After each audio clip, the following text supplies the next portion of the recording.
So yeah, I'm doing another one of these informational videos. Fun. But I have a guest today. This is when you walk on camera. Hey. Sophie!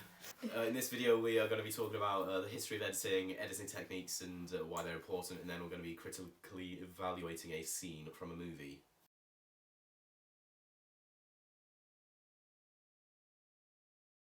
The first three, literally the first three most notable historical figures in media itself is William Friese Greene and the Lumiere brothers, Auguste and Louis. I'm pretty sure that's how you say their name. So British inventor Friese, he made an enhanced magic lantern, which is basically one of the earliest motion picture cameras and projectors to project photographs, and then this invention could, I guess, technically be linked to the beginning of the creation of films alongside with the Lumiere brothers, Auguste and Louis, who in France invented the cinematograph. That's how you say it. In a motion picture camera, which also was a projector as well. But funnily enough, the brothers actually had no interest in cinema, though. It's a quote from Auguste: "Cinema is an invention without a future." So there you go. Okay, so the next guy is Georges Méliès, who was a French magician who became the film's industry's first filmmaker to use artificially arranged scenes to construct and tell a narrative story. He developed techniques such as stop motion and double exposure. So the next person is Edwin S. Porter. He was an early film pioneer, one of the most famous early directors, and also arguably known as the first editor. His most important films are Life of an American Fireman in 1903 and The Great Train Robbery, also in 1903. D.W. Griffith, he started using filming techniques that no one's really seen before, including altering camera angles, using close-ups in a dramatic way, like now. So post-production. And back. Breaking scenes up into multiple shots, so I'm not going to bother doing that. His film, the highly racist The Birth of a Nation, popularized, can't say that word, the expressive close-up, naturalistic acting, the flashback technique, and other elements like cross-cutting, last-minute rescue. So like a damsel in distress is like on the edge of a cliff, just like, oh my god, help me. And then like the masculine hero is like, hey, I saved you. Boom, last minute escape. Oh wait, last minute rescue even. But yeah, so those techniques, they're still ones that endure today in major blockbuster films from Hollywood. And they're basically now structural principles of the narrative filmmaking. Gonna quickly veer off into a bit more depth of one technique that Griffith popularised and mainly did. He hid cuts and established invisible editing, which is quite a high contrast to what the next thing is that Sophie will talk about. So following off what James is saying, this is Sergei Eisenstein. This is a quote by him himself. He said, "When two elements are in conflict, the collision sparks a new meaning of a higher order." So the Soviet montage is a form of editing which is said to have come around in 1924 to 1925, so as to inspire an illiterate country that was still recovering from both the Russian Revolution and the switch to a communistic way of life. Nouvelle Vague, or French New Wave, Jean-Luc Godard was the main guy, arguably, who brought about this form of non-sequential narrative editing.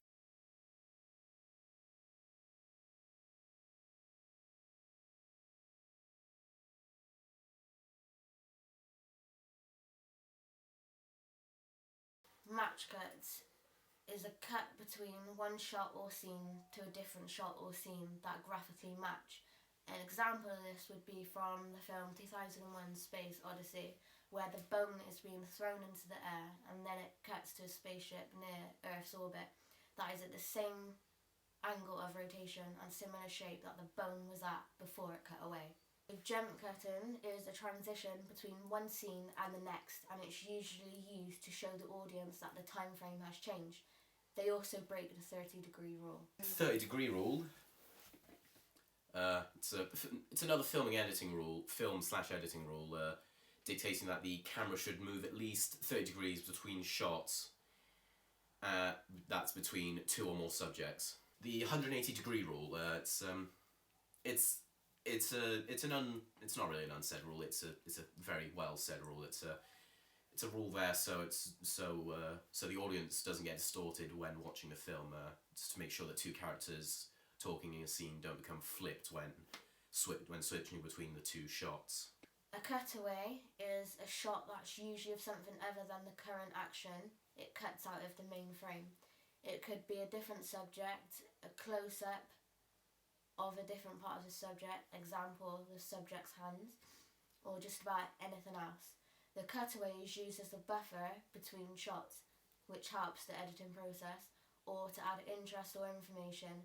An example, when Michael is telling Kay about his father's relationship with singer Johnny from The Godfather in 1972. Inserts is a shot that occurs in the middle of a larger scene or shot, usually a close-up of some detail or object that draws audience attention, provides specific information. Example is the car crash scene with the hysterical Lana Turner in The Bad and the Beautiful in 1952. Shot reverse shot directly applies to the 180-degree rule. So it's where one camera is looking at someone off screen, and then the camera shot will flip over to the other actor responding to the first actor. This is a kind of interesting example because it's slightly different, because it's the same actor talking to himself. It's Norman Osborn talking into a mirror with his alter ego, the Green Goblin, in Spider-Man. Point of view shots, where the camera is used to show the actor's point of view, making the audience feel like they're part of the film. Best example I could find, because it's probably the one most common that people can remember, is whenever the film cuts to the shots of the Terminator's targeting system in his eye, the red, that one, where it's like boop boop boop, tracking, do not kill, whatever. I haven't seen the movie, don't kill me. Yeah, so obviously example is the movie The Terminator. Cross-cutting is cutting suddenly from one scene to another scene that usually runs parallel in time frame. Parallel editing is cutting between two scenes that happen in the same time frame, which can be used with the split screen effect. An example is in Inception, when there's the car chase and the hallway fight scenes. And motivated cutting is the reason behind the cut. It gives the audience the context of what a character is looking at. The direction is more focused on the angle of how a subject enters and exits a shot, and how it's cut together to make sequential sense. Then there's movement, when a subject is moving in a shot, and it relates to continuity, basically. Continuity is how the movement of a subject is kept the same in between shots and cuts. A continuity error is, for example, when an actor is holding a cup, there is a cut and suddenly he isn't holding it. Cut on the action, that's quick cuts in the middle of a scene, that either has some action or is supposed to be tense. Time manipulation, usually used to slow down time in a scene to draw attention to a particular detail. Time manipulation in Harry Potter, the third one, Prisoner of Azkaban, where Harry and Hermione are using the time turner and they're like going back in time and seeing everyone in reverse, like going into the hospital wing. Film transitions, where a scene ends and then the film moves to the next scene. Usually can be in form of hard cuts, film wipes, dissolves, dips to black, dips to white, usually used to show transition of time and location. Example, very popular with our class, Star Wars Episode 4, A New Hope. Okay, so this is the last bit of the video, and it's we're just going to show you a couple of movie clips and just like evaluate them on the different editing techniques and camera movements and transitions and all that, the stuff we previously talked about and just see how it's used and why it could be effective and why it might not be as effective. So, alright, so at the moment it's very still camera movement when it's close-ups of her, whatever her name is. Lindsay, and then but it's like it's like sort of moving around the guy because he's like very suspicious, trying to look for someone. And because he's in the house and he knows that something is going on. Yeah, then it's a couple of inserts of her flipping through the book, the murder book. Then obviously there it's focusing in on that motivated cutting there, focusing in on the lock of hair of her dead sister. Yes. Yeah. And it's also, they're not using that much music to create tension, are they? They do later on. Yeah, no, but at the moment, because it's at the moment, no. I don't understand that bit of glass, but it's artistic.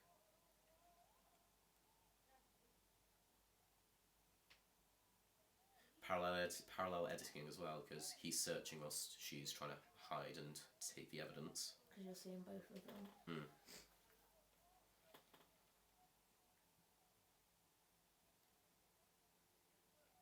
Oh, the camera's also following how close it is. How close it is, and it's also it's moving to her pushing it down. And again, parallel editing. So. Very, very high tension moment. And then music kicks in to obviously create more tension. So it's kind of tense, but now it's really tense because you want her to escape. Ooh.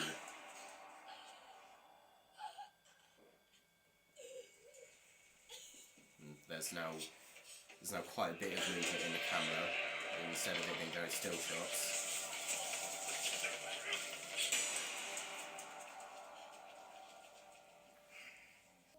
This is my living room. Oh, nice. This is my kitchen. You'll never use it. Hey, I can cook a little bit. Oh, your mom's worried you're gonna starve to death. Yeah, well, I'm not going to. Wait, you're frozen.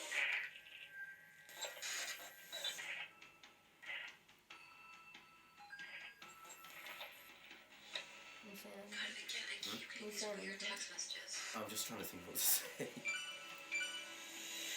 Split screen. Add that. Yeah, there's uses of split screen which shows what's happening at different times so that you get a sense of feel of what the ratter is watching. So you feel like you're the ratter of who's. Bit creepy, but. It is a bit creepy. And it's also back further before, so I didn't really know how to word it, but it's it's almost point of view shot because it's a Skype call to her dad. No, her boyfriend. Oh, her boyfriend, right?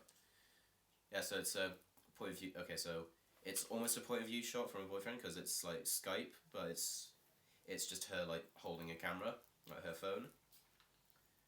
So it's And I think for very involved camera movements. Yeah, and for the first around 20 to 25 seconds, you're kind of wondering what is going on, and then you see the camera deteriorate and buffer and glitch, Yeah. which kind of indicates what it's going to be about. You're frozen. Are you feeling okay out there? Mom, it's so amazing here.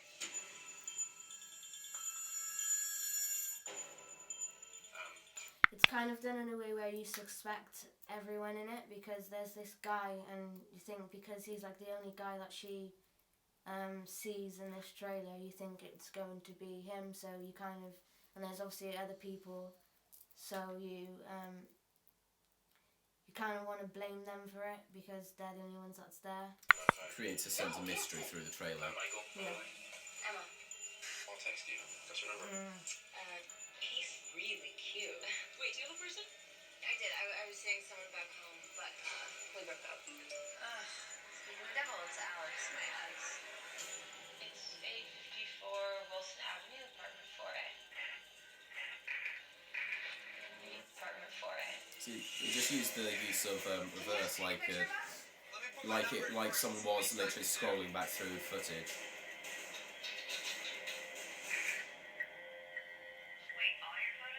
It's a very stylized shot there as well. It's reflecting off her glasses, her screen. I'm so paranoid now. I just feel like some Then it's music is building up, so it's clearly trying to entice the audience to feel more Golden tense. drama. Yeah. wasn't locked. I never do that. Wanna just pop your head in? I'll stay on the phone. I am proud of you. Mom, Again, use the split screen. Yeah. I want to hug you right now. Hug you right now. And the repetition of what she's saying. Right now. Mm.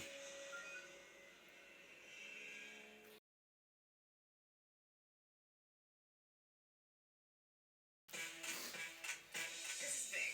So very snappy opening already. You cleared the whole roster. I cleared the bench. Hey, what's wrong? Housekeeper called. A pipe burst in the bathroom. So you're going to I think this particular type of music kind of gives it away that it's comedy. Yeah, it's very This- upbeat. yeah. This bit of music works. You must be his housekeeper. No, I'm his wife, Kate. Oh shit. Is this some kind of... That was very effective. The drop of the O. For those. He's got a wife. And you don't think you can take her? Are you for real? I thought maybe we could I have said some about the dinner. music and never changed the We're song. wasn't braiding each other's hair. I am not ready to compete with women like you. We got played by the same guy. It's very a Hollywood Americanized way of introducing a film. It's like What does your gut tell got the shots, and then you got it like given a bit of text, like like right there. And again, But, like- 2 different changes of songs. Yeah, it's. But yeah, I'm not really like. Personally, I don't really like it constantly changing in song. It's just, I don't know, a bit too distracting to me. And then personally, I just don't like Kesha, so I don't really think this song works. So what? I don't know. I mean, yeah, it's a very upbeat song, but they've already established that it's going to be a comedy, and they're really just dragging out more upbeat songs that are. Because really, this is more of like a party song, let's go get drunk song, instead of a, hey, wacky comedy with a couple of girls that are all being cheated on by this one guy, and they band together to get back at him. And ruin him. Put the lawyer, the wife, and the booze together, and we know how to do it just as shady as he does. I thought you were giving him hormones. I am. Not for a pre-afternoon ritual. I look like an eager frog. Oh my god. Now there's a funny that he's on the toilet and there's white chicks. Oh no. I'm gonna find it. Mistress number 3. If we find any more mistresses, I'm gonna have to send her to rehab. Yeah, so some parts of the movie did work, other parts I didn't think really did, so it's a. I agree, I think it's just a change of songs. Like, That- too well, many times changes Mm. of songs. And then as near the end, there were quite a couple of like wipe transitions, which is again very Hollywood, very Americanized in the form of trailers. Just click back on it, and again that just does. I don't really like that. I do think that the trailer does give away that it's a comedy, so that is a Yeah, good, which is helpful. So it's it's a good like thing, and like will give people. It's gonna make people want to go watch it because a lot of females will have that kind of feeling that someone's cheating on them, so they will watch it as ways to get back at them or something. was that a baby in a business suit? I don't know. Or they will just want to watch it for like a night out or something, just for a laugh. Yeah, so it's a very like it's very targeted towards towards females. Like what age range would you say? Like I'd say late teens, but obviously adults because it's. yeah. Yeah, the film was a 15 in the cinema. Yeah, so So, yeah, obviously 15 years old. yeah, so it's People over the age of 15 will go see it, but I think it is targeted mainly towards adults. yeah, it's Because, again, it's a way of getting back at. yeah, because I can see why it's like it panders towards the different age ranges. So it's like, oh, there are gonna be some like innuendos and dirty jokes in there for like the younger audiences, clearly, because she's seen it, she's finding it funny. But then it's also, and then the slightly older age ranges, like 20 to 30, they'll still find those jokes funny, but then they could also possibly relate to what what the women are going through, where guys cheat on them. I mean, obviously, maybe not to that extent. That's kind of an extreme extent where the guy's got 4 mistresses, but still, you get my point. Yeah.